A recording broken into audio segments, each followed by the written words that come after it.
ইহুদি খ্রিস্টান যদি মায়ের সাথে জেনায় লিপ্ত হয়ে থাকে লাকানা ফি উম্মতি মাসনা ওয়া জালেম, তাহলে আমি মুহাম্মদ সাল্লাল্লাহু আলাইহি ওয়াসাল্লামের মুসলিম উম্মতেরা মায়ের সাথে জেনা করবে। এই কথা আল্লাহর নবী বলছেন। এটা হাদিসটা তিরমিজি 2641। আল্লাহর নবী বলছেন আমার উম্মতের ওই অবস্থা হবে যে অবস্থা ইহুদি খ্রিস্টানের হয়েছে। ইহুদি খ্রিস্টান মায়ের সাথে জেনা করে থাকলে মুসলমানেরাও মায়ের সাথে জেনা করে থাকবে।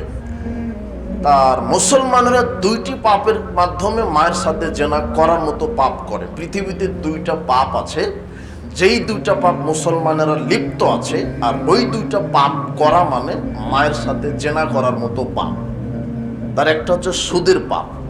সুদ কি আপনারা চিনতে পারেন নাকি? সুদ সুদ আল্লাহর নবী বলছেন আর রিবাউ সাবুনা জুজান, সুদের 70 রকমের পাপ আছে। আইসারুহা ইয়ানকারাজুল উম্মাহ, সুদের সবচেয়ে ছোট পাপ হলো নিজের মায়ের সাথে জেনা করা। যারা ব্যাংক ব্যবস্থায় আছে, চাকরি করে, যারা সাক্ষীদাতা, যারা মাঠ কর্মী, যারা ঝাড়ুদার ব্যাংকের, সবাই সমান অপরাধী। 1 টাকা সমান মায়ের সাথে 36 বার জেনা করলে যা হবে তার চাইতে বেশি পাপ। এই কথা আল্লাহর নবী বলছেন। তাহলে যে কোনো মূল্যে সুদ থেকে আমাকে বিরত থাকতে হবে। এরপরে সহিউল জামের 3345 নম্বর হাদিসে আল্লাহর নবী বলছেন আল খামরু উম্মুল ফাওয়াহিস, মাদক সেবন করা অশ্লীল কাজের মূল। ফামান শারেবাহা, যে ব্যক্তি নেশাদার দ্রব্য মদ পান করলো, যে ব্যক্তি নেশাদার দ্রব্য মাদক সেবন করলো, ওয়াকালা উম্মিহি ওয়া খালাতি ওয়া আম্মাতিহি, সে যেন তার মা, খালা, ফুপুর সাথে জেনা করলো। তার মানে যারা সমাজে এই যে গাঁজা, ইয়াবা, ফেন্সিডিল, আপনার এই ইয়াবা, তারি, গাঁজা, বিড়ি, সিগারেট, জর্দা, গুলিয়া বা ফেন্সিডিল খাচ্ছে, নেশাদার দ্রব্য, এরা প্রতিনিয়ত 3টা নারীর সাথে জেনায় লিপ্ত আছে। কয়টা? 3টা। জাতি জানে না যে হাদিস, জাতি কি করবে? জাতি তো বোঝারও চেষ্টা করে না। ব্যাংকের যে মহাজন বসে আছে, ও মরা পর্যন্ত শুনছে সুদ খেলে মায়ের সাথে জেনা করায়, তাও খায়। ওর সবচেয়ে বড় মুনাফিক। ওর চাইতে বড় মুনাফিক পৃথিবীতে নেই। ডাক্তার বলেছে আপনার হাই প্রেসার আছে, গরু খাওয়া যাবে না, ও মরার ভয়ে গরু খায় না, অথচ গরু হালাল। আর আল্লাহ বলছেন সুদ খায় না, হারামখোর, ওইটাই খায়। মানে আল্লাহর চাইতে ডাক্তারকে ভয় করে। এ হলো হারামখোর, হলো মুনাফিক। ও যত বড়ই হাজি হোক আর মসজিদের প্রথম কাতারে বসুক, ওর চাইতে বড় মুনাফিক পৃথিবীতে নেই। যে আল্লাহর কথা শোনে না, ডাক্তারের কথা শোনে। আপনি বুঝতে পারছেন না মনে হয় ভাষাটা। ডাক্তার বলছে যে কি খাওয়া যাবে না? গরু খাওয়া যাবে না, হাই প্রেশার আছে, যে কোনো সময় কি হতে পারে, আর স্ট্রোক হয়ে মারা যেতে পারে, ওই জন্য আর খায় না, অথচ গরু হালাল, 2 টুকরা খেলেও খেতে পারে। আল্লাহ বলছে সুদ খাওয়া যাবে না, ওটাই খায়। অবাক কথা। এই জন্য আল্লাহ নবী বলছেন 1 টাকা সুদ খেলে 36 বার মায়ের সাথে জেনা করলে যা হবে তার চাইতে বেশি পাপ হয়। কোরআন মাজিদে আল্লাহ বলছেন যে মদ খায়ও না। মদ কি? যার ভিতরে নেশা আছে। নেশা মানে যেটা খেলে বিবেক আচ্ছন্ন হয়। তো আমাদের দেশে যারা বিড়িখুর, সিগারেটখুর, জর্দাখুর, এরা বলে কই আমি তো মাতলামি করি না। কিন্তু আল্লাহর নবী বলছেন মাসকারা কাসিরু ফাকাল্লু হারাম, যেটা বেশি খেলে বিবেকের ক্ষতি হয়, তার অল্প খাওয়াটা হারাম। তাই আপনি জর্দা খান তো 1 গ্রাম খান, আপনাকে যদি 200 গ্রাম জর্দা খাইয়ে দেওয়া হয়, তাহলে আপনি বাড়িতে বউকে গিয়ে মা ডাকবেন। তো যেটা বেশি খেলে পাগলামি হচ্ছে, সেটার অল্প খাওয়াটা মুহাম্মদ সাল্লাল্লাহু আলাইহি ওয়াসাল্লাম কি করেছেন? হারাম। কুল্লু মুসকিরিন খামর, প্রত্যেক নেশাদার দ্রব্য মদ। যার ভিতরে নেশা আছে, জর্দার ভিতরে নেশা আছে, জর্দা চিবিয়ে খান। আর যারা সিগারেট খায় তারা জর্দা পুড়িয়ে খায়, বস্তুটা একই। আমি আর আপনাকে কি ব্যাখ্যা দিতে পারি? হুজুর আবার বলছে যে এগুলি যদি মদ হয় তাহলে আঙ্গুর খাওয়া হারাম। তো আঙ্গুর কি? তো আঙ্গুর দিয়ে আঙ্গুর পচিয়ে মানুষ মদ তৈরি করে। আঙ্গুর পচিয়ে মদ তৈরি করে, ওটা দোষটা মানুষের। কিন্তু আঙ্গুর আল্লাহ খেতে বলেছেন, আঙ্গুর পবিত্র। আর আল্লাহ এই তামাক পাতা এগুলি সৃষ্টি করে বলেছেন এগুলি মাদক, এগুলি হারাম। কত যুক্তি! হুজুর যুক্তি দিচ্ছে, আবার বলছে মাকরু, ও খায় আর বলছে মাকরু। মুহাম্মদ সাল্লাল্লাহু আলাইহি ওয়াসাল্লাম বলছেন যারা নেশাদার দ্রব্যের সাথে জড়িত আছে তারা 3টা নারীর সাথে জেনায় লিপ্ত আছে। কয়টা নারী? সুদের পাপের চাইতে জেনার দিক দিয়ে মদ খাওয়ার পাপ বেশি। সুদ খেলে শুধু মায়ের সাথে জেনা করার মতো পাপ হয়। আর নেশাদার দ্রব্য পান করলে 3টা নারী আছে। খালাতো বোন, ফুফাতো বোন নয়। বলো তো যুবক, কয়টা নারী এখানে? 3টা। মা, খালা, ফুফু। আল্লাহ তোমাকে হেদায়েত দান করুন। আর যেন নেশাদার দ্রব্য মুখে যেন না ওঠে। ওটা তো ওই দিকে বললাম, যারা নেশাদার দ্রব্য খায় এরা কুকুর সিগারেট চাইতে খারাপ। ওদের একটা রুচি আছে, কুকুরের সামনে সিগারেট ফেলে দেন ও খাবে না, কেন রুচিবোধ আছে, কিন্তু আপনার রুচিবোধ নাই। জর্দাটা ফেলে দেন শুয়োরের মুখের সামনে, শুয়োর চেনেন নাকি? শুকর বলেন নাকি? অত ভদ্র ভাষা বলার দরকার নাই, বলবেন শুয়োর। শুয়োরের সামনে যদি জর্দার ডিপটা ফেলে দেন তাহলে শুয়োরও খাবে না, অথচ হুজুর খায়। মানে শুয়োরের একটা রুচিবোধ আছে কিন্তু হুজুরের রুচিবোধ নাই। আর জাহান্নামের খাদ্যের সাথে খুব মিল আছে, বিড়ি সিগারেট জর্দা গুল এগুলি জাহান্নামের খাদ্যের সাথে মিল আছে। আল্লাহ বলছেন আমি জাহান্নামে যাদেরকে যেটা খেতে দিব লা ইউসমিনু ওয়ালা ইউগনি মিন জু, জাহান্নামীদের যা খেতে দিব সেই খাবারে পেট ভরবে না। তো সিগারেট খেলে পেট ভরে নাকি? আর শরীরে পুষ্টি হবে না। তো গাঁজা ইয়াবা খেলে পুষ্টি হয় নাকি? তার মানে এই মাদক দ্রব্য জাহান্নামের খাদ্যের সাথে কি আছে? মিল আছে। তো আমি এটা বলতে চাইনি জুমার খুতবা মনে হচ্ছে যে সময় এইভাবে দৌড়ে চলে যাচ্ছে। তা আমি বলতে চাচ্ছি ওই কথাটা যে ইহুদি খ্রিস্টান যদি মায়ের সাথে জেনা করে, আল্লাহর নবী বলছেন আমার মুসলমান উম্মতেরও মায়ের সাথে কি করবে? তার কয়টা পাপের মাধ্যমে জেনায় লিপ্ত আছে? দুইটা। মনে থাকবে না কথা? একটা সুদের পাপ, একটা মদ খাওয়ার পাপ। আল্লাহ তুমি দুইটা পাপ থেকে হেদায়েত দান করো। এরপরে আল্লাহর নবী যেটা বলছেন ওটা বক্তব্যের সাথে রিলেটেড। সেটা কি? ইনা বানি ইসরাঈলা তাফারাকাত আলা সিনতাইনা সাবিনা মিল্লাতান, বানি ইসরাঈলরা বিভক্ত হয়েছিল 72 কাতারে। তাফতারিকু আলা উম্মতি আলা সালাসি ওয়া সাবিনা মিল্লাতান, আর আমার উম্মতগণ বিভক্ত হবে 73 কাতারে। কুল্লুহুম ফিন্নার, 72 কাতার মুসলমান জাহান্নামে যাবে, ইল্লা মিল্লাতান ওয়াহিদাতান। তো এক কাতার জান্নাতে যাবে। যখনই আল্লাহর নবী বললেন এক কাতার জান্নাতে যাবে, তখন সাহাবীগণ বলছেন মান হে রাসূলুল্লাহ, তারা কারা? যারা জান্নাতে যাচ্ছে 73-এর মধ্যে এক কাতার জান্নাতে যাচ্ছে, ওরা কারা? তখন আল্লাহর নবী বলছেন মান আলাইহি আসহাবি, যারা আমি মুহাম্মদ সাল্লাল্লাহু আলাইহি ওয়াসাল্লাম এবং আমার সাহাবী আমরা যার ওপরে আছি, তার ওপরে থেকে যারা ব্যক্তি, সমাজ, রাষ্ট্র, সার্বিক জীবন পরিচালনা করবে, অর্থনীতি, সমাজনীতি, ধর্মনীতি যা আছে, তার জন্ম থেকে মৃত্যু পর্যন্ত যারা কোরআন এবং সহিহ সুন্নাহ অনুযায়ী জীবনকে বাস্তবায়ন করবে, আল্লাহ তাদেরকে বিচারের মাঠে সরাসরি জান্নাতে প্রবেশ করাবেন। এই কথা আল্লাহর নবীর মুখের কথা।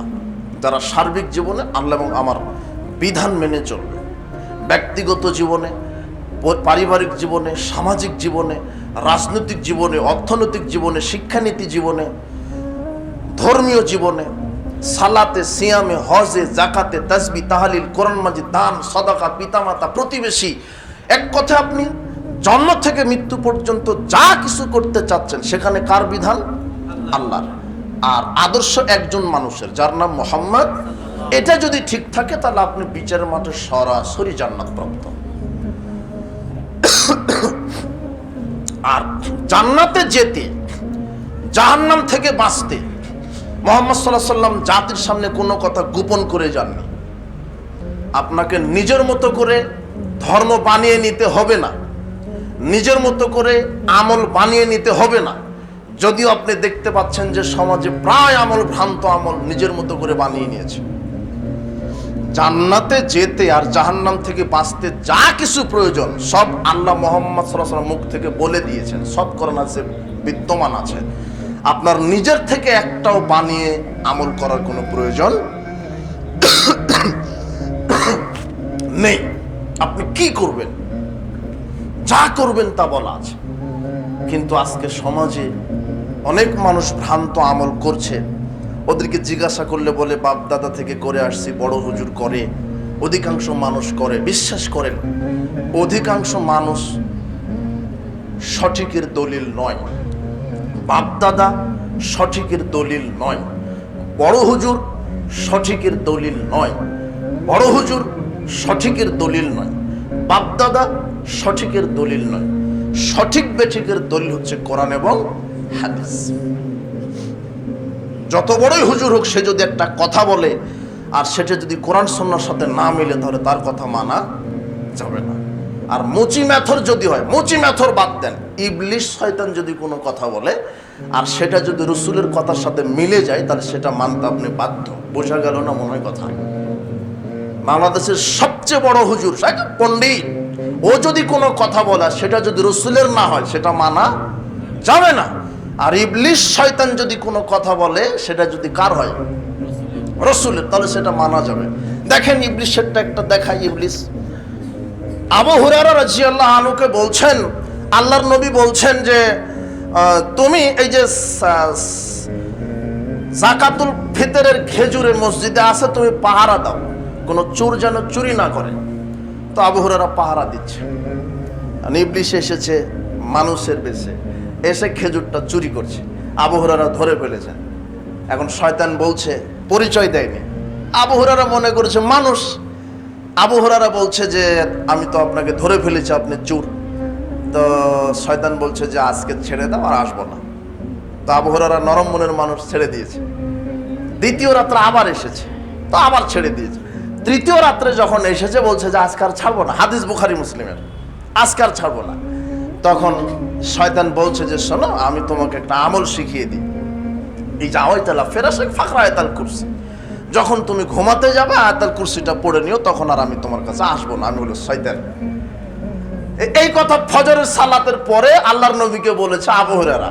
বলছে যে আল্লাহ রসুল 3 রাত থেকে এই ঘটনা। তখন আল্লাহ রসুল বলছে শোনো, ও তো শয়তান, ও জাতিকে ধোঁকা দেয়, মিথ্যা কথা বলে, কিন্তু তোমাকে যে হাদিসটা শুনিয়ে গেছে ওটা সত্য। আয়াতুল কুরসি পড়ে ঘুমায়ও, তোমার কাছে শয়তান আসবে না। তো ইবলিস একটা কথা বলে, ওটা যদি রসুলের সাথে মিলে যায় আমরা মানতে কি বাধ্য। আর তোমার হুজুর যত বড় আলখাল্লা পড়া হোক, সেটা যদি রসুলের না হয় মানা যাবে না, হবে না। কেননা শরীয়ত চলে কোরআন হাদিস দিয়ে। আপনি বাপ দাদার দোহাই দিয়ে শরীয়ত চালাতে পারবেন না। এমনও হয়েছে পৃথিবীর ইতিহাসে যে আপনার দাদা একটা জমি 50 বছর ভোগ দখল করে খেয়েছে নিজের মনে করে, কিন্তু বর্তমানে কাগজপত্র দেখা যাচ্ছে যে জমিটা অন্য জনের নামে রেকর্ড হয়ে আছে। হয় না এরকম? কথা বোঝা গেল না মনে হয়? কাগজপত্রে আপনার দাদার নাই, অন্য জনের নামে রেকর্ড, কিন্তু যুগের পর যুগ খেয়ে আসছে, নিজের জমি মনে করে। এরকম হয় কিনা? তো সমাজে আপনি বাপ দাদা থেকে একটা আমল করে আসছেন, একটা বিশ্বাসের উপরে আছেন, কিন্তু আসলে দেখা যাচ্ছে কোরআন হাদিস তদন্ত করে ওই আমলটা কোরআন হাদিসে হ্যাঁ শুধু বাপ দাদার দোহাই করা হচ্ছে, শুধু বড় হুজুরের দোহাই দিয়ে করা হচ্ছে। তার অনেক বিধান সমাজে আছে, অনেক। আপনাকে আমি কয়টা দেখাই যে বাপ দাদার দোহাই দিয়ে করা হচ্ছে। সমাজে অনেক কথাও প্রসিদ্ধ আছে যেটা বিশুদ্ধ নয়। আমরা যদি 1 লক্ষ মানুষের সামনে জিজ্ঞাসা করি যে কোরআন মাজিদের প্রথম বাংলা অনুবাদ কে করে, তাহলে 90,999 জন লোকই বলবে, 90,999 জন লোকই বলবে যে কোরআন মাজিদের প্রথম অনুবাদ করেছে গিরিশচন্দ্র সেন। এটা বলবে না? আমার জুমার খুতবা শেষ করে তদন্ত করেন, উইকিপিডিয়াতে সার্চ দেন, গুগলে সার্চ দেন, সঠিক ইতিহাস পড়েন, দেখবেন যে লেখা আছে আমির উদ্দিন বসুনিয়া। কি নাম? কোরআন মাজিদের প্রথম বঙ্গানুবাদ করেছে কে? আমির উদ্দিন বসুনিয়া। কিন্তু শতকরা 99 জন লোক জানে কি? গিরিশচন্দ্র সেন। সারা পৃথিবীর সবাই যদি জানে আর সেটা যদি সঠিক না হয় তাহলে সঠিক হবে না। আর একজন যদি জানে সেটাই যদি সঠিক হয় তাহলে সেটাই কি সঠিক। আমি যদি বলি যে কোরআনের আয়াত কত, সবাই বলছে 6,686, ওর বাপও গণেনি, হুজুরও গণেনি, এমনিতেই চলছে। হুজুরও তাফসির করতে গিয়ে বলছে 6,686, ওর বাপও গণেনি, কেউ গণেনি। অথচ গণে দেখা যাবে কোরআন মাজিদ নাই পৃথিবীতে এখনো আছে তো স্পষ্ট। ফাতিহার 60টা আয়াত যোগ করেন, বাকারার 286টা আয়াত যোগ করেন, ইমরানের 200টা আয়াত যোগ করেন, বাকারা থেকে নাস পর্যন্ত যোগ করে দেখবেন 6,236টা আয়াত। কতটা আয়াত?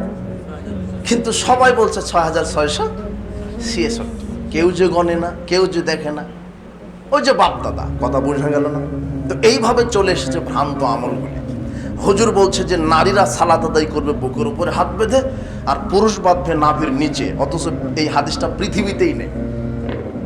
বাপদাদা থেকে শুনে আসছেন আপনি। কথা বোঝা গেল না নাকি আমার কথা?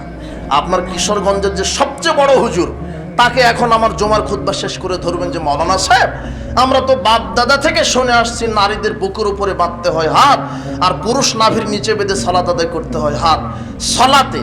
তো এই হাদিসটা আছে কোথায়? হাদিসের কোন কিতাবে আছে? আরবিতে লেখাই হয়নি এ পর্যন্ত, কলমের কালি খরচ করা হয়নি, অথচ চলছে। সহিহ জয়ীফ তো বহুদূরের কথাটা, জাল হাদিসও নেই। এদেশের সব হাফেজ সাহেব বলছে, কি বলছে? ইন্টারন্যাশনাল হাফেজ, ন্যাশনাল হাফেজ, গ্রাম্য হাফেজ, শহরের হাফেজ, ছোট হাফেজ, বড় হাফেজ, সবাই কোরআন মাজিদ তেলাওয়াত শেষে বলছে সাদাকাল্লাহু নাজিম, অথচ এই হাদিস পৃথিবীতে লেখাই হয়নি এখনো। কোনো হাদিসের কিতাবেই নাই যে কোরআন তেলাওয়াত শেষে এই দোয়া পড়তে হয়। জিজ্ঞাসা করেন আজকে হুজুরকে যে হাদিসটা কোন কিতাবে আছে, হাদিসের কিতাবে, হাদিসের কোন কিতাবে আছে, আল্লাহর নবী বলেছেন কিনা? এদেশের মানুষ সালাত শুরু করার পূর্বে 8টা বিদাত করে। কয়টা বিদাত? শুরুই করেনি, শুধু প্রস্তুতি নিতে 8টা বিদাত। তার এক, ওই যে সালাতের নিয়ত হুজুর তৈরি করেছে, সালাতের নিয়ত হুজুরের তৈরি, নাওয়াইতু আন উসাল্লি লিল্লাহি তাআলা ফি যুহরি আরবা রাকা, এই যে আরবিতে নিয়ত বলছে না, জোহরের একটা নিয়ত, আসরের একটা নিয়ত, ফজরের, মাগরিবের, সুন্নাতের, তারাবির, তাহাজ্জুদের, ঈদের, জানাজার, প্রত্যেকটা সালাতের আলাদা আলাদা নিয়ত তৈরি করেছে। অথচ সালাতের জন্য নিয়ত একটা জাল হাদিস দিয়েও প্রমাণিত নয়। আপনার হুজুরকে বলেন যে আপনি যে আরবিতে যে নিয়তটা তৈরি করলেন এটা হাদিসের কোন কিতাবে আছে? আমার কথা কি বুঝতে পারেন আপনারা?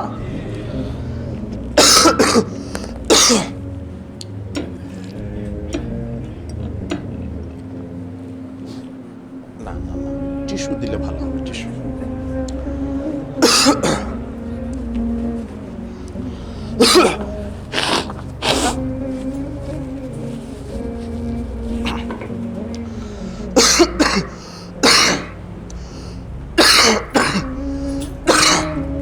আলহামদুলিল্লাহ, আচ্ছা ঠিক আছে। তো অনেক আমল সমাজে প্রচলন, সালাত শুরু করার পূর্বে যে 8টা বিদাত করছে, তার একটা বিদাত মানে যেটা রাসূল সাল্লাল্লাহু আলাইহি ওয়াসাল্লাম করেননি ধর্মের আকারে, ইবাদতের আকারে, সেটা আপনি নিজের মতো করে ধর্ম তৈরি করে নেওয়ার নাম নতুন আবিষ্কার, মানে ধর্মকে নতুন করে নিলেন। রাসূল সাল্লাল্লাহু আলাইহি ওয়াসাল্লাম যেটা করেননি ওটা আপনি করছেন, এটা আপনি মুখে বলছেন, এটা 1 নম্বর বিদাত। 2 নম্বর বিদাত কি? 2 নম্বর বিদাত হচ্ছে জায়নামাজের দোয়া তৈরি করা হলো। আবার হুজুর বলছে যেটা কোরআনের আয়াত, তো জায়নামাজের দোয়া কি? ইন্নী ওয়াজ্জাহতু ওয়াজহি লিল্লাযী ফাতারাস সামাওয়াতি ওয়াল আরদ হানিফা ওয়া মা আনা মিনাল মুশরিকিন, এটা কোরআনের আয়াত। তো এটা যে কোরআনের আয়াত এটা ঠিক আছে, তো আয়াত কি হুজুরের উপরে নাজিল হয়েছে না মুহাম্মাদের উপরে? তো মুহাম্মদ সাল্লাল্লাহু আলাইহি ওয়াসাল্লাম থেকে তো বলা লাগবে যে আমি মুহাম্মদ সাল্লাল্লাহু আলাইহি ওয়াসাল্লাম বললাম যে এটা জায়নামাজের দোয়া, এটা বলা লাগবে না? তো হুজুর দিয়েই যদি ধর্ম চলে তো মুহাম্মদকে আবার কেন আল্লাহ পাঠালেন? শুধু বলে দিতেন ওই যে পীরের কাছে যাও, ও যা বলবে তাই ধর্ম, জি না। মুহাম্মদ সাল্লাল্লাহু আলাইহি ওয়াসাল্লামের নিজেরও নিজস্ব কোনো ক্ষমতা নাই যে নিজের মতো করে ধর্ম তৈরি করবে। এটা কার ক্ষমতা নাই? কথা কি একটু বেশি হচ্ছে নাকি? না, বেশি হয়নি। দেখেন আল্লাহ বলছেন ওয়ামা ইয়ানতিকু আনিল হাওয়া ইন হুয়া ইল্লা ওয়াহয়ুহা, মুহাম্মদ যা বলে নিজের থেকে কোনো কথা বলে না, তিনি যা বলে আমি আল্লাহ যেটা ওহী করি সেটাই বলে, তিনি নিজের থেকে কোনো কথা বলে না। এরপরে আল্লাহ বলছেন আরেক জায়গাতে সূরা হাক্কার ভিতরে ওয়ালাউ তাকাওয়ালা আলাইনা বা'দাল আকাবিল, মুহাম্মদ যদি নিজের থেকে কোনো কথা বানিয়ে আমি আল্লাহর নামে চালিয়ে দিতেন, লাখাযনা মিনহু বিল ইয়ামিন, তাহলে আমি আমার ডান হাতে তাকে চেপে ধরতাম, সুম্মা লাকাতানা মিনহু বিল ওয়াতিন, এরপর আমি তার কণ্ঠনালীকে কেটে ফেলে দিতাম। কার কণ্ঠনালী কে কাটতো? মুহাম্মদ সাল্লাল্লাহু আলাইহি ওয়াসাল্লামের কণ্ঠনালী কে কেটে ফেলতো? কি অপরাধ করলে? মানে ধর্মের নামে কোনো কথা যদি নিজের থেকে বানিয়ে বলতো, তো মুহাম্মদ সাল্লাল্লাহু আলাইহি ওয়াসাল্লামের ক্ষমতা নাই নিজের থেকে বানিয়ে বলা, সে জায়গায় আপনার হুজুর কি ধর্ম তৈরি করলো? ওজুর দোয়া তৈরি করেছে, জায়নামাজের দোয়া, এরপরে কোরআন শেষে সাদাকাল আজিম এটাও তৈরি করলো। হুজুরের সাহস কত! এই হুজুরের বিচারের মাঠে কি হবে? মুহাম্মদ সাল্লাল্লাহু আলাইহি ওয়াসাল্লামের নিজস্ব কোনো ক্ষমতা নেই, নিজের মতো করে একটা আমল করবে, তিনি শরীয়তের কাছে যেমনি আছে। বুখারীর 2351 নম্বর হাদিস, উতিয়ান নবী সাল্লাল্লাহু আলাইহি ওয়াসাল্লাম কাদাহিন, রাসূল সাল্লাল্লাহু আলাইহি ওয়াসাল্লামের কাছে এক পেয়ালা পানি আনা হলো, ফাশারাবা মিন, পেয়ালা থেকে পানি পান করলেন। আইয়ামিনি গোলামুন আসগরুল কওম, তার ডান দিকে একটা 8-10 বছরের বাচ্চা ছেলে বসে আছে ডান দিকে, 8 থেকে 10 বছর হবে, ছোট্ট বাচ্চা। আর বাম দিকে বসে আছে খুব বড় বড় বিদ্যান মানুষ, পণ্ডিত মানুষ, বয়োবৃদ্ধ, জ্ঞানবৃদ্ধ মানুষ, আবু বকর, ওমর, উসমানের মতো মানুষ। তারা তো আল্লাহর নবী পানি পান করার পরে গোলামকে বলছেন, ইয়া গোলাম, হে বৎস, আতাযানু লি আন উতিয়াহু আল আশিয়াক, আচ্ছা তুমি কি আমাকে একটু অনুমতি দিবে? তুমি যদি অনুমতি দাও তাহলে আমি এখন এই 1 গ্লাস পানিটা এই আবু বকরের হাতে দিতে চাচ্ছি, এই জ্ঞানী মানুষ, বৃদ্ধ মানুষ, একে দিতে চাচ্ছি। আচ্ছা বলেন তো অনুমতি চাচ্ছেন কেন? এই ডান দিকের এই ছোট্ট বালকের কাছ থেকে অনুমতি চাচ্ছেন কেন? হ্যাঁ, মানে মুহাম্মদ সাল্লাল্লাহু আলাইহি ওয়াসাল্লাম নিজস্ব কোনো ক্ষমতা নাই যে বাম দিকের লোককে দিবে। আল্লাহ বলেছেন দিতে হবে কোন দিক থেকে? ডান দিক। এই যে মুহাম্মদ সাল্লাল্লাহু আলাইহি ওয়াসাল্লাম নিজস্ব কোনো শক্তি নাই, শরীয়ত নিজের মতো চালাবে। কথা বোঝা গেল না? মনে হয় কথা। তিনি শরীয়তের কাছে বাইন্ডিং হয়ে আছে। এখন যদি বাম দিকের কাউকে দিতে চায় তাহলে অনুমতি আগে লাগবে, এর যত মুচি হোক, মেথর হোক, আর বাম দিকে মন্ত্রী থাকুক, তাও বাম দিকের লোক আগে পাবে না। আল্লাহ বলেছেন দিতে হবে কোন দিক থেকে? ডান দিক থেকে। এর নাম শরীয়ত। সে জায়গাতে আপনার বড় হুজুর বলছে আর শরীয়ত হলো, বাপ দাদা বলছে আর শরীয়ত হলো। বাপ দাদাকে, বড় হুজুরকে, আশ্চর্য কথা, বাপ দাদা বড় হুজুর বহুদূরের কথা, পীর সাহেব খতিব মাওলানা বহুদূরের কথা, মুহাদ্দিস বহুদূরের কথা। মুহাম্মদ সাল্লাল্লাহু আলাইহি ওয়াসাল্লাম বলছেন, শোনো জাতি, লাউ বাদালাকুম মূসা, আজকে যদি মূসা তোমাদের নিকটে আসে, মূসা আলাইহিস সালাম যদি তোমাদের নিকটে আসে, ফাত্তাবাতুমুহু, আর যদি মূসাকে অনুসরণ করো, মূসার শরীয়তকে মেনে চলো, ওয়া তারাকতুমুনি, আর আমি মুহাম্মদ সাল্লাল্লাহু আলাইহি ওয়াসাল্লামকে যদি অবজ্ঞা করে চলো, আমার শরীয়তকে যদি প্রত্যাখ্যান করো, লা দালালতুম আন সাওয়াইস সাবিলা, তাহলে তোমরা জাহান্নামের অন্তর্ভুক্ত হবে। যেখানে মুহাম্মদ সাল্লাল্লাহু আলাইহি ওয়াসাল্লামের শরীয়ত স্ট্যান্ডিং বিদ্যমান থাকতে পৃথিবীর অন্য কোনো নবীর শরীয়ত চলে না, সে জায়গাতে পীর, হুজুর, খানকা, পীর, মাযহাবের দোহাইতে শরীয়ত টিকানো আছে। কয় কোয়ালিটির? 5 কোয়ালিটির। তার এক হচ্ছে প্রকৃত মুসল্লি, প্রকৃত খাঁটি মুসল্লি। সে কি? খাঁটি মুসল্লি এরা ঠিক 5 ওয়াক্ত সালাত আদায় করবে। প্রতিদিন কয় ওয়াক্ত সালাত আদায় করে? 5 ওয়াক্ত। এটা 1 নম্বর বৈশিষ্ট্য, খাঁটি মুসল্লি। 2 নম্বর বৈশিষ্ট্য, এরা 5 ওয়াক্ত সালাত মসজিদে আদায় করে। দেখেন আপনি খাঁটি কিনা এটা দেখেন, কিন্তু এই বৈশিষ্ট্য থাকলে আপনি খাঁটি। 3 নম্বর বৈশিষ্ট্য, 5 ওয়াক্ত সালাত এরা জামাতে আদায় করে। আপনার সাথে মিলতেছে কিনা দেখেন, আপনার সাথে মিলাবেন, ঠিক আছে না? খাঁটি মুসল্লি। 4 নম্বর বৈশিষ্ট্য, এরা আউয়াল ওয়াক্তে সালাত আদায় করে, ওয়াক্ত মতো। কয়টা বৈশিষ্ট্য বললাম? 4টা। 5 নম্বর বৈশিষ্ট্য, এরা সালাত আদায়ের পাশাপাশি যাবতীয় কাবিরা গুনাহ থেকে বিরত থাকে। এই 5টা বৈশিষ্ট্য যদি আপনার ভিতরে থাকে, আপনি কি মুসল্লি? খাঁটি মুসল্লি। তাহলে এটা 1 গেল। 2 মুনাফিক মুসল্লি। 2 নম্বর কি? সমাজে দ্বিতীয় কোয়ালিটির মুসল্লি কারা? মুনাফিক। মুনাফিক মুসল্লির বৈশিষ্ট্য 6টা। কয়টা? এখন এই 6টা আপনার সাথে মিলিয়ে দেখেন। 1, এরা 5 ওয়াক্তই সালাত আদায় করে। মুনাফিকরা কয় ওয়াক্ত সালাত আদায় করে? 5 ওয়াক্ত। কিন্তু এরা মসজিদে সালাত আদায় করে না। এখন আপনার সাথে মিলাবেন, যারা মসজিদে সালাত আদায় করে না এরা মুসল্লি ঠিক আছে, কিন্তু কি মুসল্লি? মুনাফিক। 2, এরা জামাতে সালাত আদায় করে না। 3, আউয়াল ওয়াক্তে সালাত আদায় করে না। আউয়াল ওয়াক্ত মানে বুঝেন? প্রথম ওয়াক্তে। ওয়াক্ত কে নির্ধারণ করে দিয়েছেন? ইন্নাস সালাতা কানাত আলাল মুমিনিনা কিতাবাম মাওকুতা, নিশ্চয় আল্লাহ মুমিনদের উপরে সালাতকে ফরজ করেছেন ওয়াক্ত মতো। এটা আপনার আন্দাজ মতো পড়লে হবে না। প্রায় মুসল্লি নিজের আন্দাজ মতো সালাতকে আদায় করে। ব্যবসায়িক ও ব্যবসা করতে করতে ব্যস্ত, আসরের সালাত আদায় করে মাগরিবের সূর্য ডোবার 5 মিনিট আগে আসর মেরে দেয়, অথচ 5 ওয়াক্তই কিন্তু পড়ে। কথা বুঝেননি মনে হয়? ব্যবসা করতে করতে চিন্তা, ওহো এখন তো সূর্য ডুবে যাবে, তাড়াহুড়া করে ওযু ঠিক মতো করলো কিনা, আসরের সালাত আদায় করছে মাগরিবের কয় মিনিট আগে? 5 মিনিট 10 মিনিট আগে। এই মুসল্লি ঠিক আছে। কি মুসল্লি? মুনাফিক। আপনার বাড়িতে যেটা আছে আপনার ওয়াইফ, ও তো ঘর ঝাড়ু দিতে ব্যস্ত, রান্না করতে ব্যস্ত, কাপড় কাচা নিয়ে ব্যস্ত। ও গৃহিণীর কাজ করার নিয়তি করে যে জোহরটা আসরের সাথে মেরে দিবনি। ও মুসল্লি ঠিক। কি মুসল্লি? আপনার স্ত্রীকে আজকে বাড়িতে গিয়ে বলবেন ভাত রান্না শুরু করেছে, এমন সময় ওয়াক্ত হয়ে গেছে, রান্না বন্ধ, ঘর ঝাড়ু দিচ্ছিল, ওয়াক্ত শুরু হয়েছে, ঘর ঝাড়ু দেওয়া বন্ধ। কাপড় কাচা দিচ্ছিল, ওয়াক্ত শুরু হয়েছে, কাপড় কাচা কি বন্ধ। আপনি চাকরি আছেন, চাকরির ডিউটি দিচ্ছেন, ওয়াক্ত শুরু হয়েছে, চাকরির ডিউটি বন্ধ। ওয়াক্ত মতো আগে সালাত, সালাত শেষ, ডিউটি শুরু, রান্না শুরু, দোকানের ব্যবসা শুরু। কথা বোঝা গেছে কি? যে নিজের মতো করে সালাত মারে, নিজের মতো করে পড়ে নিব, এক সময় জোহরের আসরের আগ দিয়ে পড়ে নিব, 3টার সময় মেরে দিব। এই হলো মুসল্লি। ঠিক আছে, কি মুসল্লি? একে দিয়ে জাহান্নাম উদ্বোধন হবে। কোরআনে 2টা আয়াত আছে, আপনি পড়েন কিনা?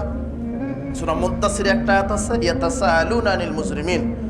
পাপীদেরকে জিজ্ঞাসা করবে কি পাপ করে জাহান্নামে আসছো, তখন তারা প্রথম যেই পাপের কথা মুখ দিয়ে উল্লেখ করবে সেটা হলো লাম নাকু মিনাল মুসাল্লিন, আমরা কি পড়তাম না। সালাত আদায় না করা এটা পাপ। এটা কি বুঝেছেন আপনি?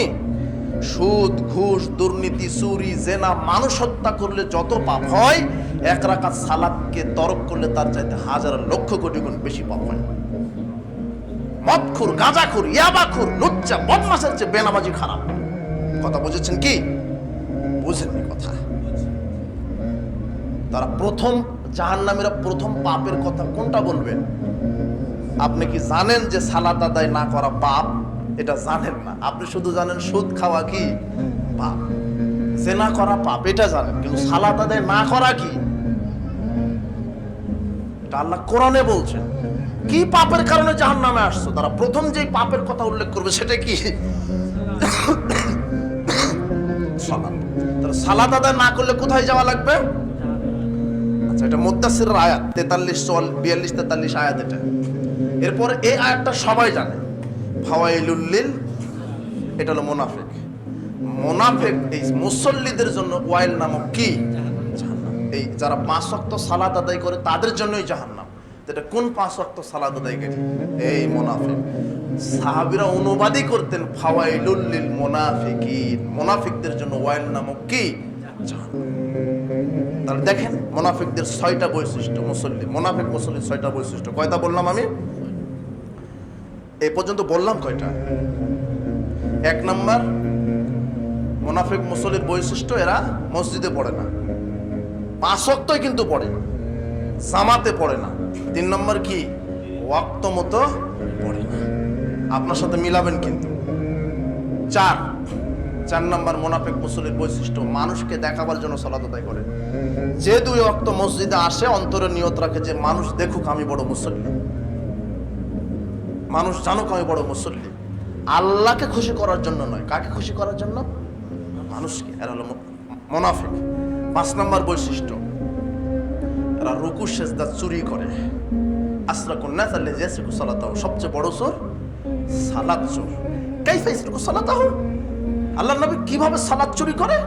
লাইতুমা রুকুলা সুজুদাহা, আল্লাহ নবী বলছেন যারা রুকু সেজদা চুরি করে এরা হলো সালাত চোর। তারা রুকু সেজদা ঠিক মতো করে না, এরা হলো সালাত চোর। মানে দেখবেন কিছু মানুষ আছে সেজদায় যেতে দেরি, উঠতে দেরি, আবার মারতে দেরি না। কথা বুঝেননি মনে হয় কথা। উঠার ভান করে আবার মেরে দেয় সেজদা। জানেন রুকুতে গেছে, সামি আল্লাহু লিমান হামিদা বলে যে উঠবে, এই উঠার তার ফরজ হয় না, একটু উঠার ভান করেই কোথায় চলে গেছে। এই মুসল্লি ঠিক আছে, কি মুসল্লি? হ্যাঁ, মুনাফিক মুসল্লি। কথা মনে থাকবে কি? সেজদাটা করেছে দেখবেন একেবারে আটো সাটো হয়ে, লম্বা ভাবে সেজদা। নারী পুরুষের সালাদের কোনো পার্থক্য নেই। যারা সমাজে বলেছে পার্থক্য, এরা হলো ধান্দাবাজ মাওলানা। কথা বুঝেছেন কি? নারী পুরুষ সালাদের কোনো কি নাই, পার্থক্য নাই। রুকু সেজদা কিয়াম কুদ সব এক। আল্লাহর নবী বলছেন তোমরা সেজদা দাও এমন ভাবে যেভাবে ছাগলের বাচ্চাটা যেন তোমাদের পেটের নিচ দিয়ে চলে যেতে পারে। তা আপনার স্ত্রী এমন সেজদা দিছে যে পিঁপড়া যাওয়ার কায়দা নেই আছে। আপনার স্ত্রীকে লম্বা ভাবে সেজদা দিবে। ওই যে শয়তান বলেছে যে না, মহিলারা সালাতে দাঁড়াবে 2 পা জোর করে, না হলে নাকি লজ্জাস্থানের কানেকশন আছে মাটির সাথে। নাউজুবিল্লাহ। শয়তান কোন পর্যন্ত চলে গেছে। লম্বা ভাবে সেজদা দিলে স্তন ঝুলে যাবে, ওই মাটির সাথে কি হবে? কথা বুঝেন না আমার? কানেকশন হবে। এটা শয়তানের কথা। আল্লাহর নবী বলছেন সল্লু কামা রাআইতুমুনি উসাল্লি, পৃথিবীর নারী পুরুষ আমি মুহাম্মদ সাল্লাল্লাহু আলাইহি ওয়াসাল্লামকে যেভাবে সালাত আদায় করতে দেখেছো ওইভাবেই তোমরা সালাত আদায় করো। শুধু পুরুষকে বলেনি, কাকে বললেন? তিনি বলছেন তোমরা এমন ভাবে সেজদা দাও যাতে করে পেটের নিচ দিয়ে কিসের বাচ্চা চলে যেতে পারে? ছাগলের। লম্বা ভাবে সেজদা দিবেন, বগল শুভ্র থাকবে, এইভাবে থাকবে লম্বা। যখন রুকুতে যাচ্ছেন একেবারে সোজা, পিঠ টান টান, কলস রাখলে যেন কলস না পড়ে। কথা বোঝা গেল না মনে হয়? আপনি এইভাবে আছেন কেন? রুকু হয়নি, আপনি মুসল্লি ঠিক আছে, কি মুসল্লি আপনি? 6 নম্বর বৈশিষ্ট্য, সর্বশেষ, মুনাফিক মুসল্লি সালাত আদায় করে পাপ কাজ করে বেড়ায়। কথা বুঝেছেন? 20 বছর ধরে মসজিদের মোতাওয়াল্লি, সভাপতি, সেক্রেটারি, ও সালাত আদায় করে সিগারেটও খেয়ে বেড়ায়। কত সেক্রেটারি দেখবেন আপনি, কত সভাপতি দেখবেন সুদের সাথে জড়িত। ইমাম ও হলো মুনাফিক, দাড়ি ছাটে আবার ইমামতিও করে। কথা বুঝেছেন? আল্লাহ রাসূল বলছেন সহিহ বুখারী, ইন্নাল ফাজিরা, নিশ্চয় মুনাফিকদের আচরণ হচ্ছে ইয়ারা যুনুবাহু কাযুবাব, তারা পাপকে মাছের মতো মনে করে। কিসের মতো? মাছের মতো। মারাল আনফি, যখন নাকের ডগাতে মাছিটা পড়ে এভাবে কি করেন, ঠেস করে উড়িয়ে দেন না? তো মুনাফিকদের কাছে পাপ ওরকম মনে হয়। সালাত আদায় করে, গানও শোনে, সালাত আদায় করে, মদও খায়, সালাত আদায় করে, লুচ্চামিও করে বেড়ায়, সালাত আদায় করে, সুদের সাথে জড়িত। আছেন এরকম মুসল্লি? এ হলো মুনাফিক মুসল্লি। কি মুসল্লি? কয়টা বৈশিষ্ট্য মুনাফিকের? 6টা। আল্লাহ এই 6টা বৈশিষ্ট্য থেকে আল্লাহ তোমাদেরকে হেদায়েত দান করো। এরপর কয় কোয়ালিটির বলছিলাম সমাজে মুসল্লি? 5 কোয়ালিটি। কয় কোয়ালিটি বললাম? 2 কোয়ালিটি। খাঁটি মুসলমানের বৈশিষ্ট্য, মুসল্লির বৈশিষ্ট্য 5টা, মুনাফিক মুসল্লির বৈশিষ্ট্য 6টা। এরপরে মুশরিক মুসল্লি। কি মুসল্লি? 3 নাম্বার। দ্বিতীয় কোয়ালিটির মুসল্লি সমাজে কারা? মুশরিক। মুশরিক কারা? যারা শুধু জুমার দিনে সালাত আদায় করে আর রমাদানের 1 মাস সালাত আদায় করে। এরা আছে আপনাদের এলাকায়? এরা মুশরিক। দলিল কি? ইবনে মাজার 1080 নম্বর হাদিস। আল্লাহ নবী বলছেন, মান তারাকা ফাকাদ আশরাকা, যে সালাত আদায় করতে করতে ছেড়ে দিল সে কি হয়ে গেল? মুশরিক। যারা শুধু সপ্তাহে জুমাবার পড়ে, বাকি 1 সপ্তাহ পড়ে না, যারা রমাদানে পড়ে, বাকি 11 মাস পড়ে না, এরা কি মুসল্লি? এরা মারা গেলে এদের গোসল হবে না, এদের কাফন হবে না, জানাজা হবে না। কুকুরের মতো করে যাতে দুর্গন্ধ না আসে সমাজে, এভাবে শুধু পুঁতে রাখতে হবে। কথা কি বোঝা গেল? এটা হলো মুশরিক। আর একটা 4 নম্বর, চতুর্থ কোয়ালিটি ফাসেক। চতুর্থ কোয়ালিটি কি? ফাসেক। ফাসেককে যে 5 ওয়াক্তই পড়ে, কিন্তু 12 মাসই পড়ছে 5 ওয়াক্ত, কিন্তু সে অন্তরের সাথে জিহাদ করছে, পাপ ছাড়ছে আবার পাপ করছে। অলসতা করে শয়তানের প্ররোচনায় পড়ে জোহরের সালাতটা সে পড়লো না, ঘুমের মধ্যে কেটে দিল, কিন্তু আসরের সময় হঠাৎ করে উঠে বলছে না, আসরের পরে আবার জোহরটাও পড়ছে। এরকম হয় না? মানে সে অন্তরের সাথে জিহাদ করছে, পারছে না পাপ ছাড়তে, আবার পাপ করতেও তার কষ্ট হচ্ছে, আবার সালাতও আদায় করে ঠিকই পড়ে, হঠাৎ 2-1 ওয়াক্ত বদমাশি করে কি করে? ছেড়ে দেয়। এ হলো ফাসেক। কি? আল্লাহকে ক্ষমা করতে পারে ইনশাআল্লাহ। কথা বুঝেছেন? ফাসেক। এর মুসল্লি আছে, এই মুসল্লির সংখ্যা বেশি। কথা বুঝেছেন? আল্লাহ আমাদের হেদায়েত দান করুন। 5ম কোয়ালিটির মুসল্লি কাফের। কি? কাফেরের মধ্যে আবার ভাগ আছে, বড় কাফের আর ছোট কাফের। যে একদমই সালাত আদায় করে না, জুমা পড়ে না, রমাদানে পড়ে না, প্রতিদিন সালাত আদায় করে না, কিন্তু মুসলমান ঘরের সন্তান, কিন্তু সে বিশ্বাস করে আল্লাহকে, আল্লাহ আছে সৃষ্টিকর্তা, সালাত আদায় করতে হবে, মানে স্বীকার করে, কিন্তু কি পড়ে না। এ কাফের, ছোট কাফের। কথা বুঝেছেন? হ্যাঁ। আর বড় কাফেরকে যে সালাতকে কি করে? অস্বীকার করে। তাহলে কয় কোয়ালিটির মুসল্লি?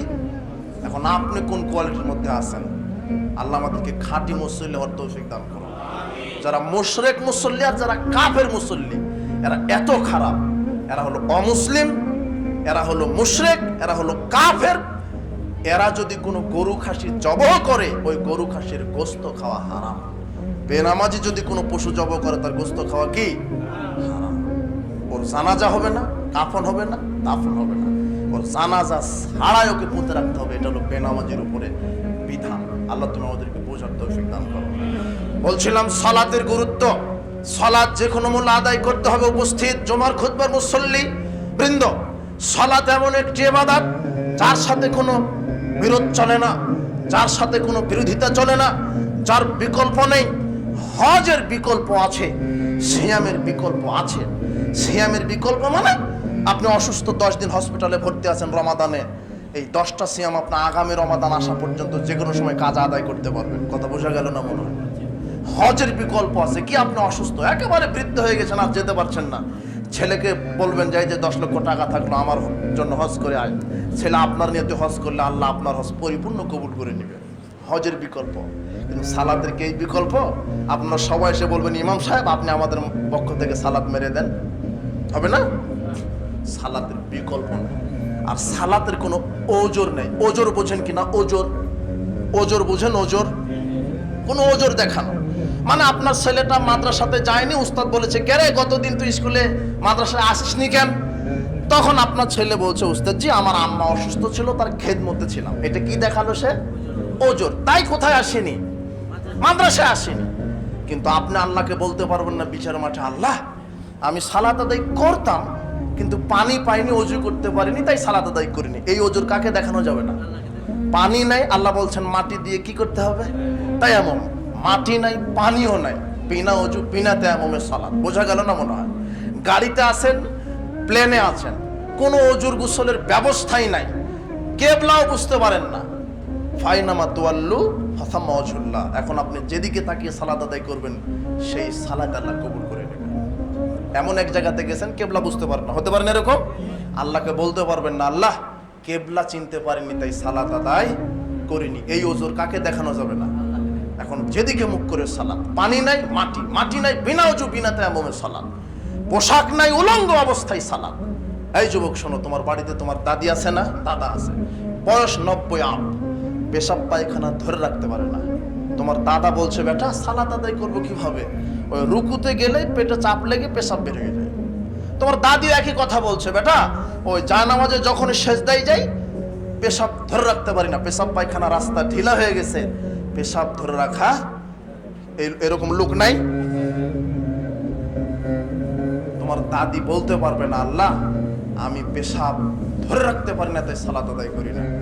তোমার দাদা দাদি জায়নামাজে পেশাব পায়খানা করবে, সালাত আদায় করবে, পুরো সালাত আল্লাহ কবুল করে নেবে। তবুও সালাত যতক্ষণ হুঁশ আছে, কথা বুঝেননি মনে হয়? দাঁড়িয়ে পারেন না, বসে, বসে পারেন না শুয়ে, শুয়ে কিভাবে সালাত আদায় করবেন? কেবলার দিকে পা দিয়ে দিবেন, একবার কেবলার দিকে শুয়ে গেছেন, নিয়ত করলেন আল্লাহু আকবার, আল্লাহুম্মা বা'আদ বাইনা ওয়া বাইনা খাতায়ায়া। কি পড়ছেন এখন? সালাত। আউযু বিল্লাহি মিনাশ শাইতানির রাজিম, বিসমিল্লাহির রহমানির রহিম, আলহামদুলিল্লাহি রাব্বিল আলামিন। কি পড়লেন এখন? বিসমিল্লাহির রহমানির রহিম, কুল হুয়াল্লাহু আহাদ। কি পড়লেন? সূরা ইখলাস।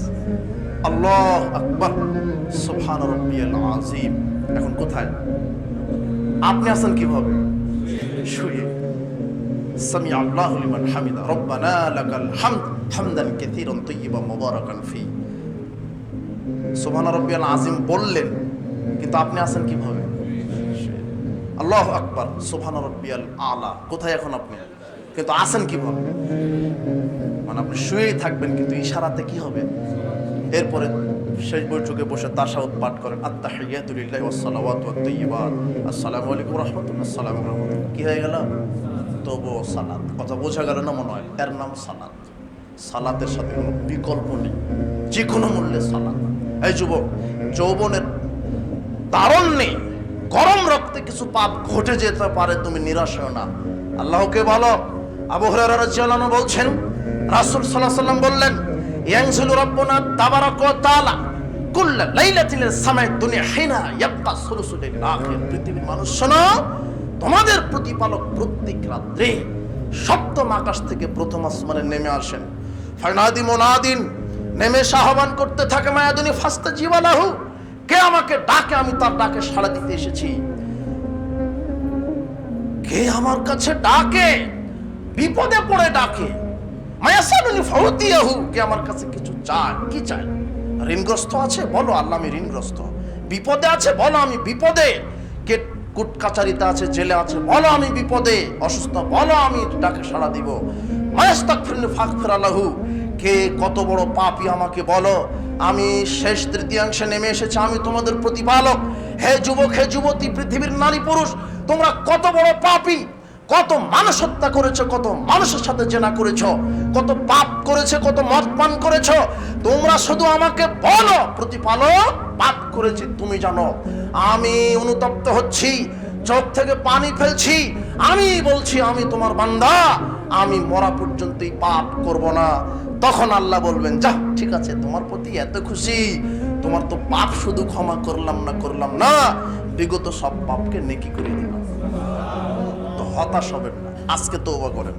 বিগত দিনে সালাত আদায় করেননি, আজকে কালেমা শাহাদাত নতুন করে পাঠ করেন, করে 5 ওয়াক্ত সালাত আদায় করেন। বিগত যত সালাত আদায় না করার পাপ ছিল সব পাপ আল্লাহ নেকি করে দিবেন। যত মদ পান করেছেন সব পাপ নেকি করে দিবেন। এ হচ্ছে আল্লাহ। এই জন্য যে কোনো মূল্যে সালাত, আল্লাহ সুবহানাহু ওয়া তাআলা আমাদেরকে 5 ওয়াক্ত সালাত আদায় যে কোনো মূল্যে করতে হবে। আল্লাহ তুমি সালাতের উপরে আমাদের হেদায়েত দান করো, আর খাঁটি মুসল্লি হিসেবে তুমি আমাদেরকে কবুল করো। বারাকাল্লাহু ফিকুম। আর আপনারা অনেক দূর থেকে এসেছেন, আমাকে বলা হয়েছে ভাইরা অনেক কষ্ট করে দাওয়াতি কাজে আঞ্জাম দিচ্ছে, খেদমত করছে। এই ভাইদের জন্য, কমিটিদের জন্য আপনারা অন্তর থেকে দোয়া করবেন। আর এই